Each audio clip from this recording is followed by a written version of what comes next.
It just isn't a proper backyard campfire without a few tiki torches, but those junky metal cans they use are so annoying. The lid is rather hard to get off, and then it's hard to pour the fuel into that tiny hole. It's even harder to try and shove the wick back into that hole, and then once you get it all ready to go, you discover that the container is leaking because it rusted through. So here's the perfect solution to the tiki problem.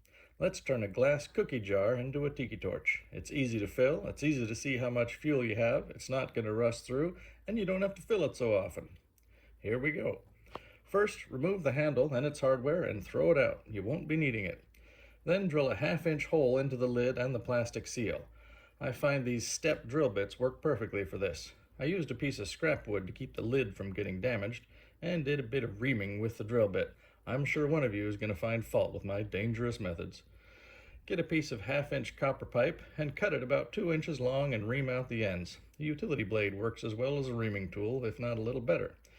Then you get a half-inch copper union, stick in your piece of pipe, and use a center punch to bang a few dimples into it to hold it all together.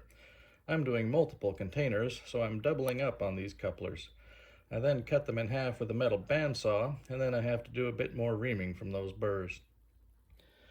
Then you stick your pipe through the plastic seal, and then you gotta shove it through the metal lid. That'll be a pretty snug fit, so you may have to work at it a bit. Hopefully it'll withstand the test of time and won't need further modification, but I suppose we could put a second coupler over the top and bang a few dimples on it to hold it all together. Then you get yourself some half-inch thick 100% cotton rope.